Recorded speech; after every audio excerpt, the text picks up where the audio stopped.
देह प्राण के कछु प्रिय नाही। सबसे प्यारा अपना शरीर होता है और शरीर के प्राण होते हैं, लेकिन वो भी अगर आप दोगे तो वो भी आपको निकाल के दे देता है। देह प्राण के कछु प्रिय नाही, सो मुनि देह मुनि विषेक नाही।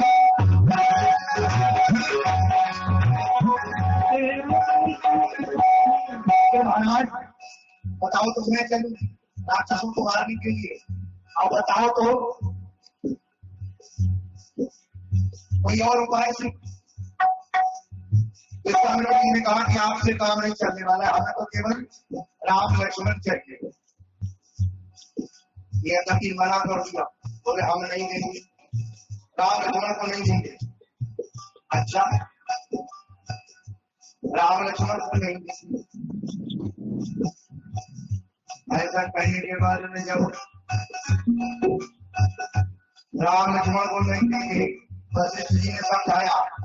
वशिष्ठ जी ने कहा कि भैया आपको ये पुत्र किससे प्राप्त हुए? सुन लिया, ये जो राम लक्ष्मण भरत शत्रुघ्न चार पुत्र किससे प्राप्त हुए? यज्ञ से। और आज उसी यज्ञ पर संकट है, तो क्या तुम अपने दो पुत्र नहीं भेज सकते? चार प्राप्त हुए, दो भेज दो।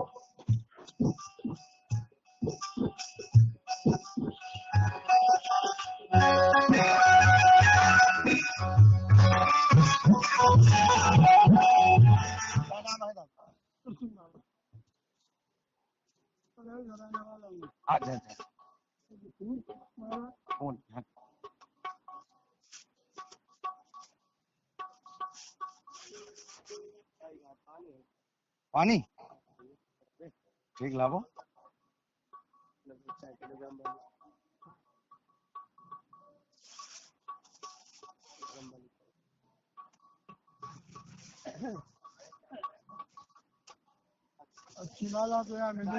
कोई बात नहीं, जो है वो बस स्वीकार है। बहुत ठीक है, बहुत सुंदर, बहुत बढ़िया। प्रसाद दो, प्रसाद पकड़ाते जाओ बाबा जी।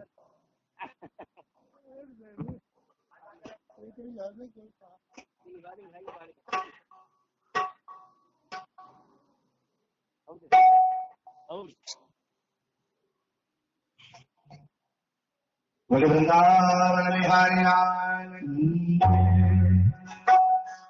राम जी से आज दशरथ जी से कहा कि क्या तुम आज उसी यज्ञ पर संकट है, क्या तुम अपने दो पुत्र नहीं भेज सकते? दशरथ जी ने कहा कि चलो ठीक है, अगर आप कहते हो तो भेज देता हूँ। अब बड़ी मुश्किल से दशरथ जी ने हाँ करी। अब क्या हुआ? अब राम लक्ष्मण ने कहा कि अब माता से आज्ञा और ले आए, ले आओ। विश्वामित्र जी ले होएगा काम। बड़ी मुश्किल से तो इनने हाँ कर पाई, और माँ को हृदय को और ज्यादा बच्चा के लिए होते हैं, घबराएंगे। फिर मन में विचार करो, भले ही कछु होए, हम चाहे जाए या न जाए, लेकिन अगर मैं रोकता हूं तो इनका संस्कार बिगड़ता है, क्योंकि यही संस्कार है बालक को जिस समय अपने घर से निकलना हो माँ बाप से कह करके निकले। भले ही राम लक्ष्मण मेरे साथ न जाए, लेकिन अगर मैं मना करता हूं तो इनका संस्कार बिगड़ता है। तो चाहे भले ही यज्ञ का कार्य बिगड़ जाए, लेकिन संस्कार नहीं बिगड़ने से। संस्कार ऐसे हमारे दादा कृष्णदत्त जी जो कि करहर से पधारे, व्यासपीठ पर पुष्प मालाओं की माला व्यासपीठ को संबोधन करते हैं। तो व्यासपीठ सुशोभित की है, दादा के लिए बहुत बहुत ईश्वर से अनेक प्रकार की कामनाओं को सिद्ध करने का आशीर्वाद आए हैं। कथा कहाँ पर थी? अच्छी थी। नाम बताओ कहाँ है तुम्हारा भैया?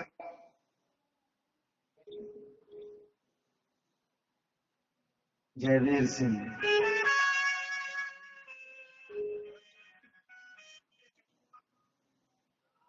हाँ, ये तो हो गया। जो भागवत की कथा चल रही है तो बीच के टुकड़ा है। हाँ, बीच में कैसा है? हाँ जी, अजामिल ने भगवान का नाम जब के अपने पापों का शोधन कर लिया है और भगवत प्राप्त कर लिया है। और ऐसा करने के बाद में आज क्या होता है, अजामिल ने भगवत प्राप्ति की और इसके बाद में सुखदेव भगवान कहते हैं, राजन अब बड़ी अच्छी कथा आ रही है, लेकिन ये याद रखना कथाएं केवल कानों से सुनने के लिए। आपको एक छोटी सी कथा सुनाऊं। एक चित्रकार था, वो चित्रकार ने 2 मूर्तियां बनाई पीतल की। पीतल की 2 मूर्तियां बनाने के बाद में बाजार में उतारी और बाजार में उतारने के बाद में रखी। लोग आए, लोगों से उसने कहा कि ये 2 मूर्ति हैं और दोनों वशिष्ठ देव की हैं और एक ही जैसी मूर्ति, दोनों ही एक ही की प्रतिमा है, एक ही व्यक्ति की प्रतिमा है और दोनों पीतल की हैं। एक मूर्ति 1 लाख रुपए की है और एक मूर्ति 100 रुपए की है।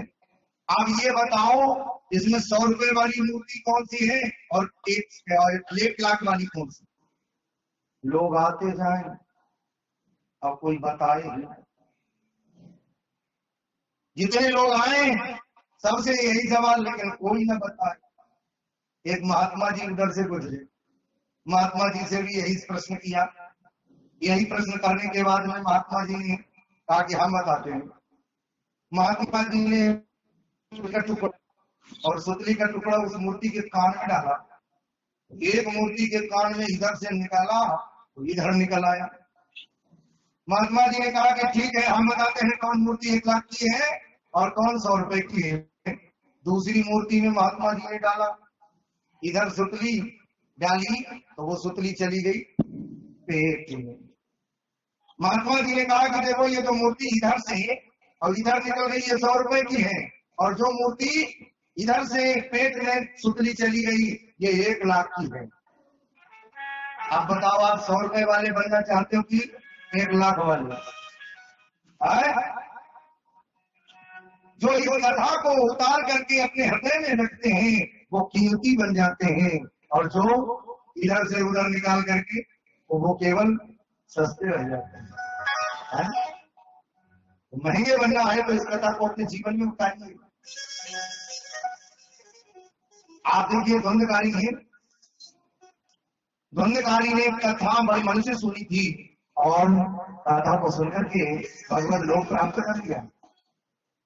और हम लोग केवल एक कथा सुनी थी धुंधकारी ने, और हम लोग कितने सुने, न जाने कितनी कथाएं जो देवी जी के प्रांगण में हो गई। बहुत हो गई है। यज्ञ देवी जी ने कराए थे हमारे टोनी भैया ने। लेकिन थोड़ी सी बात हमें थोड़ी ये रखती है, आप लोग श्रद्धालु तो बहुत हो, लेकिन अकेले टोनी भैया भी क्या करेंगे, ये थोड़ा बुरा लगता है। एक आदमी अकेला क्या करेगा? आप ये बताइए, बहुत बड़ा पहाड़ है और एक आदमी से कहें भैया उठाए दे, आप में से उसी एक आदमी से कहते भैया है काउ में पावर है उठाए थे। लेकिन थोड़ो थोड़ो थोड़ो थोड़ो थोड़ो थोड़ो सब लोगों ने, काउ ने कंधा, काउ ने डंडा, काउ ने लकड़ी, काउ ने खोपड़ी, काउ ने हाथ लगाए थे तो पहाड़ को बजाएंगे? पता न चले कैसे उठ गो। यही हमारे कहने का मतलब है। भाव ये होता है, लगता तो बुरा होगा, लेकिन ये हमारे बहू को समझाना पड़ता है। हाँ, बुरा नहीं मानना, हम कोई पत्थर नहीं है।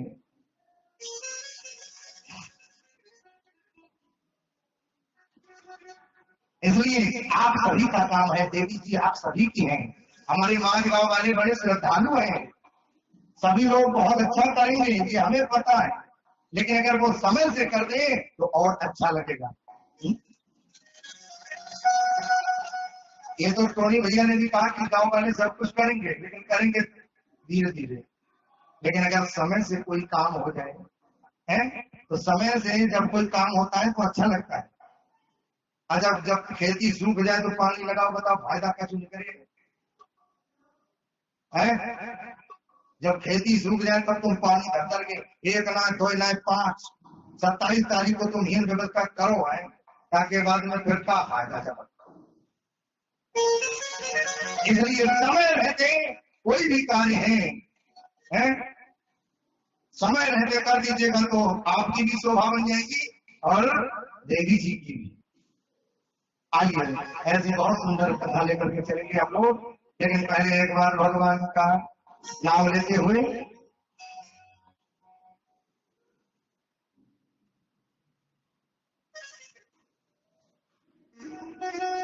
तेरी रहे मतों का दरिया सरिया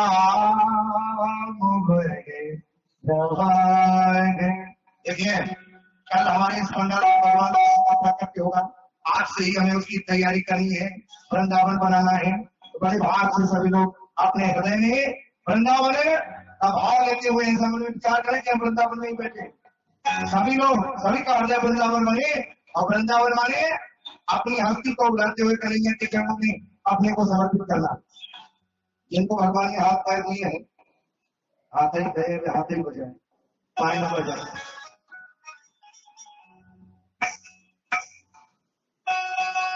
तेरी रहे मतों का दरिया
मुंह उतारे बैठे के सबके घर मेहमान आएंगे।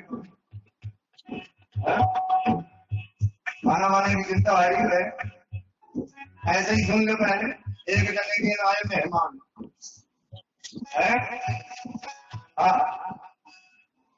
एक जगह के आए मेहमान। अच्छा, पहले का एक रिवाज तो क्यों नहीं भैया, पहले को एक रिवाज तो कि आदमी जगह तो है अतिथि कब आओगे, आज चलो चलेंगे जाए नाम से बनती है, ये अतिथि कब जाओगे है? ऐसे ही एक जन के आओ मेहमान, अब मेहमान जाए नहीं, पत्नी देवी बड़ा नाराज, महाराज बनाए बनाए परेशान, खवाए खवाए परेशान, और मेहमान जाता नहीं, अधमरी है खवा खवा। कछु ऐसा करो जो मेहमान जाए। पति देवता बोले रबड़ी मालपुआ मेवा मिष्ठान रोज बनाए खवाया, कौन जाए घर से और बनाए खिलाओ। बोले आप तो मजाक करते रहते हैं, देखो सूख के लकड़ी हो गई। तो बोले ऐसा करो, कुछ मदद करो। बोले क्या करें? बोले ऐसा करो, लड़ाई कर लो। बोले लड़ाई हमें तुम में होवे ना है। बोले हमको कैसे करो, लड़ाई जब होवे ना तो झूठे ही लड़ाई करके सच्ची वाली ना, तो कहे झूठे ही लड़ाई कर लो। अब झूठी लड़ाई शुरू हुई, पति देवता बोले जब देखो तब एक ही धमकी, हम इसको काम, हम इतनों बादर फारे रहती हैं, काम को न धाम, और खाली एक ही बात की धमकी, खाना न बनेगा, खाए लो। अब देवी जी ने तुरंत ही आंसू डाल के चालू करते, बोले देख लो कितो करो, लेकिन तुम्हारी आंखें तरह आता ही ना, कर करके मर गई, सूख के लकड़ी हो गई, तुम मां कंतरे में आ गए। अब क्या करें, आपस में है पड़ी थोड़ी, अत श्री महाभारत कथा। अब इधर दोनों तो आपस में झूठी लड़ाई लड़ रहे हैं, बोले देखें बाहर कुछ असर भाव की है। देवी जी बोली चलो आज हम तो है खाने नहीं बनाएंगी, रह लो भूखे। मेहमान बोलो ले जब इन्हीं को ना मिले तो हमें कहां से मिले। बहू ने बेचारे जितने सवेरे के नहाए धोए वाले कपड़ा थे धीरे धीरे लपेटने लगो, अब चलना चाहिए, जब इन्हीं को ना तो हमें कहां से। तो चलने लगो, कपड़ा अपना घर ही करवाएंगे। जैसे ही दोनों मियाँ बीवी ने झांक के देखो, बीवी बोली जा रहा है। देवता बोले सुनो तुम रोन काहे लगी हो, हम कहा तुम्हें सच्ची मुच्ची में थोड़ी चोट पड़े जो तुम रोए भी लगी। देवी जी बोली तुम्हें कहा पता, हम कहा जो है सच्ची मुच्ची थोड़ी रोए रही, हम झूठे ही रोए। एकदम मेहमान ने जैसे ही दोनों की बातें सुनी तो जैसे ही दुआरे थे कान में आवाज वो लौट आओ, बोले हम का सच्ची मुच्ची थोड़ी गए थे, हम झूठे ही गए। हाँ तो ऐसे कब के घर उतारे मुंह बैठे और सब जने, कम से कम कन्हैया को कल जन्म हुए, बड़ी हस्ती और मस्ती के साथ में बोलिएगा।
एक ही गाड़ी भगवान के नाम के सहारे चल लीजिए, एक बार करने में हाथ चाहिए, जिंदगी की गाड़ी भगवान के सहारे उठ रही है।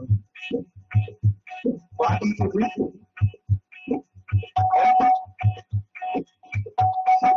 नाम के सहारे मेरा नाम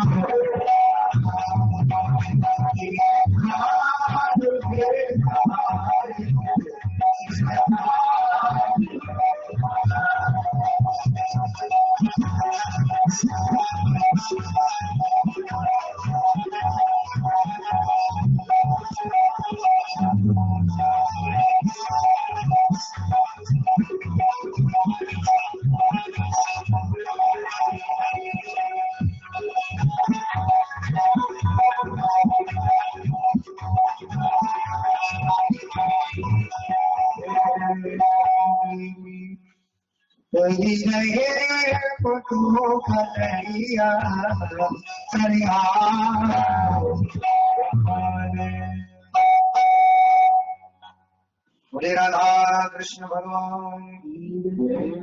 आगे कथा बड़े मन से सुनिएगा।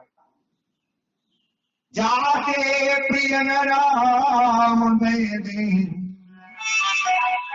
सचिताही कोटि पैरी सम यद्यपि परम सनी। सुखदेव भगवान कहते हैं किसे भगवान के चरणों से प्रेम नहीं है, जैसे सीताराम जी के, राधा कृष्ण जी के चरणों से प्रेम नहीं है, ऐसे व्यक्ति को त्याग देना चाहिए। जो दान में बाधक हो, जो यज्ञ करने में बाधक हो, ऐसे व्यक्ति को त्याग देना चाहिए। सुखदेव भगवान ने जैसे ही ये बात कही, वैसे ही राजा परीक्षित ने पूछा कि महाराज आज तक किसी ने त्यागा है? भगवान के लिए किसी ने कुछ त्यागा है किसी को?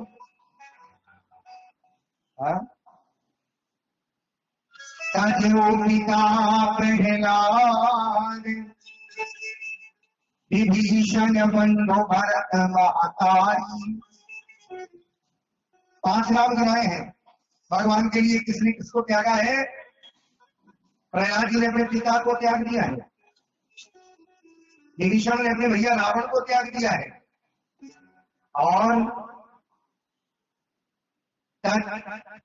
भरत महतारी, राम जी का वनवास जैसे भरत जी ने सुना तो उसी समय भरत जी ने अपनी मां से मां कहना बंद कर दिया। राजा बनी ने अपने गुरु भूपनाचार्य जी को त्याग दिया। और तो और शंकर जी की बात जब सती ने नहीं मानी तो सती को शंकर जी ने राम जी की खातिर त्याग दिया।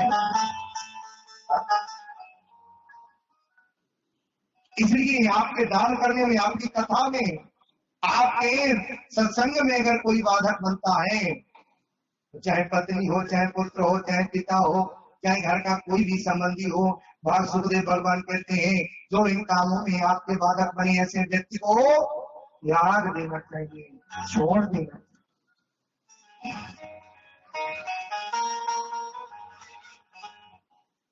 राजा परीक्षित ने कहा कि महाराज आखिर प्रहलाद का अपने पिता से क्या वैर हो गया था? क्या वैर हो गया था जिस कारण से आखिर पिता पुत्र में वैर हो गया? पिता पुत्र में वैर हो गया, ये कथा हमें सुनाइए।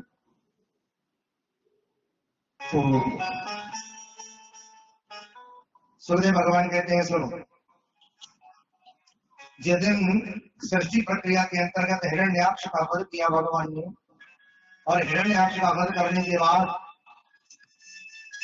जब हिरण्यकश्यप को मालूम पड़ा कि हमारे भैया को विष्णु ने मार दिया, अपू भैया बड़ा दूर बैठ कथा सुनते हैं।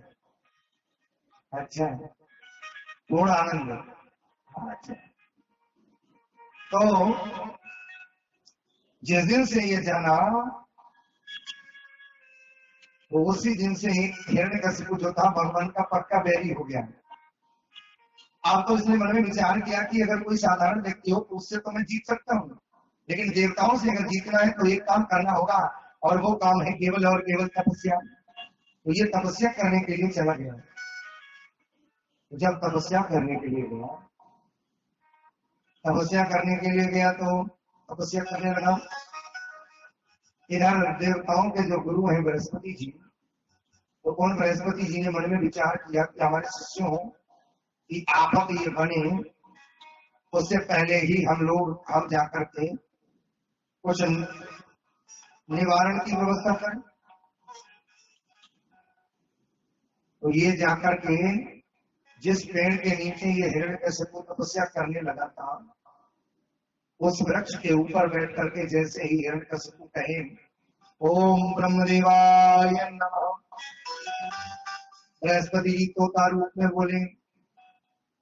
बृहस्पति जी तोता रूप में कहते हैं ओम नमो नारायणाय, ओम नमो नारायणाय। तपस्या भंग हो गई, हिरण्यकश्यप की आंखें खोल दी, मन में विचार किया, धन्य है इस वन के पशु पक्षी भी जो हमारे वैरी नारायण का नाम उच्चारण कर रहे हैं। ऐसा मन में भाव करके आज तपस्या तो भंग हो गई, घर को लौट आया। बोले अब मन नहीं लगेगा। तुलसी जस भवता देता ऐसी ही मिलही सहाय। आप मुआवई ताई पदे ताई कहा नहीं जाए। हिरण्यकशिपु को बुला लिया घर को, आ गया घर। कयाधु रानी ने आज बहुत सुंदर भोजन बनाया है और भोजन बनाने के बाद में आज अपने पति को कहने लगी, महाराज आप तो गए थे तपस्या करने के लिए, फिर क्या हो गया जो आप लौट आए? हिरण्यकशिपु बोला क्या बताऊं रानी, आज बड़ी विचित्र घटना जंगल में घटी। बोले क्या हुआ? बोले जंगल में जिस वृक्ष के नीचे मैं तपस्या कर रहा था, उस वृक्ष के ऊपर एक तोता बैठ करके नारायण नारायण उच्चारण करा। ओहो, जैसे ही अपने पति के मुख से भगवान का नाम उस रानी कयाधु ने सुना है, अपने पति के मुख से उच्चारित नारायण नाम को सुनते ही बड़ी प्रसन्न हो गई। अब कुछ काम करके आती, थोड़ी देर के बाद में अपने पति से पूछती, महाराज वो जंगल में आप जहाँ तपस्या कर रहे थे वो तोता क्या कह रहा था? अब फिर वही बात कहा, नारायण नारायण। फिर थोड़ा बहुत काम करके आई, फिर घूम करके आई, फिर पूछे वो जंगल में महाराज भूल गई क्या कह रहा था तोता? बोले नारायण नारायण। फिर थोड़ी देर के बाद में आवे, ऐसा व्यास जी लिखते हैं, ऐसा रानी कयाधु ने करते करते अपने पति के मुख से नारायण नाम 108 बार उच्चारण करा लिया है। और उसी रात्रि में आज भगवान की कृपा से क्या हुआ, प्रहलाद जी रानी कयाधु के गर्भ में आ जाते हैं। आज एक भक्त आ गया और भक्त आया तो आज रानी कयाधु को बड़ी प्रसन्नता है। हुआ क्या, इसके बाद में हिरण्यकशिपु पुनः जंगल को चला गया तपस्या करने। तपस्या करने को गया, आपको इतनी भयंकर तपस्या की, आंख पैर के अंगूठे पे खड़े होकर के तपस्या करने लगा है। इतनी कठोर तपस्या की है। और तपस्या करने के बाद में ब्रह्मा जी जब प्रकट हुए, ब्रह्मा जी से वरदान मांगने लगा। क्या वरदान मांगा? महाराज अगर देना चाहते हो तो एक ही वरदान दे दो, हम अमर हो जाएंगे, हम अमर हो जाएंगे। ब्रह्मा जी ने कहा कि वो तो जब हम ही अमर नहीं है तो तुम्हें कहां से अमर कर दें, कुछ और मांगो। अब तो इसने इतने वरदान मांग लिए, ऊपर न मरे, नीचे न मरे, अंदर न मरे, बाहर न मरे, दिन में न मरे, रात में न मरे, हथियार से न मरे, अस्त्र से न मरे, शस्त्र से न मरे, नर से न मरे, पशु से न मरे, ब्रह्मा की बनाई सृष्टि में न मरे। अब 12 महीनों में किसी महीने में भी न मरे। ब्रह्मा जी ने कहा कि तेरे जैसा अगर कोई तपस्या करने वाला नहीं तो मेरे जैसा कोई वरदान देने वाला भी नहीं। लो ठीक है, हम तुमसे प्रसन्न हैं, ले जाओ। अब तो उसने अमरता के तुल्य वरदान मांग लिए। और अमरता के तुल्य वरदान मांगने के बाद इसने ढिमढिम घोष कर दिया है कि कोई भी व्यक्ति आज के बाद न तो ब्राह्मणों को भोजन कराएगा, न तो ब्राह्मणों को भोजन कराएगा और न कोई यज्ञ करेगा।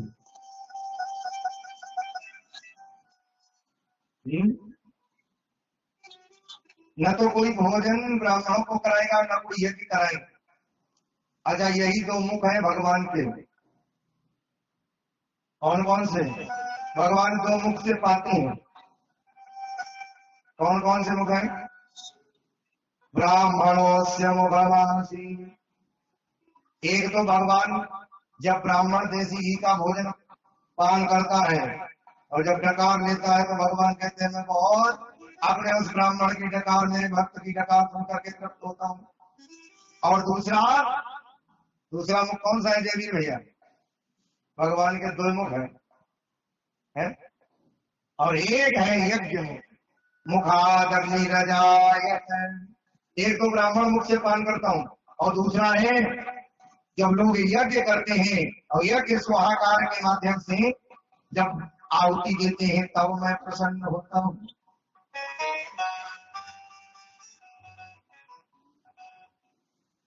तो अब इसने दोनों काम बंद करा दिए, न तो कोई यज्ञ करेगा, जिसको भी यज्ञ करना है हिरण्यकशिपु का नाम का करें, और जिसको जाप करना है वो हिरण्यकशिपु के नाम का करें। सब बंद कर दिया, भक्तों के ऊपर मंदिरों में ताले लगवा दिए, कोई यज्ञ नहीं करेगा। अब इधर प्रहलाद जी का हुआ जन्म। प्रहलाद जी बचपन से ही, क्योंकि हमारे यहाँ एक संस्कार है गर्भाधान संस्कार, अगर वो संस्कार वेद स्थिति से होता है तो बालक भक्त निकलता है। आज भगवान का नाम लेने से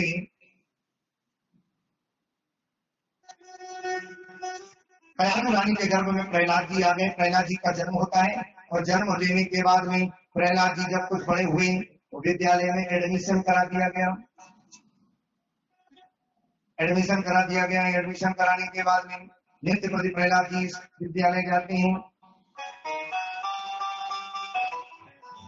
एक दिन हिरण्यकशिपु ने मन में विचार किया कि चलो चल करके देखते हैं विद्यालय में हमारा बालक क्या पढ़ता है। विद्यालय में हमारा बालक पढ़ता क्या है। एक दिन पहुंचा, पुत्र को गोद में उठा लिया और मस्तक को चूम करके पूछा, बेटे तुमने अब तक की विद्या में क्या बढ़िया बात सीखी है, क्या सीखा है? बालक ने कहा कि पिताजी मैंने तो अभी तक के विद्या अध्ययन में एक बात सीखी है। क्या सीखा? बोले ये संसार एक अंधा कुआं है और समझदार व्यक्ति वही है जो इस अंधे कुएं में गिरने से अपने आप को बचाए और भगवान के नाम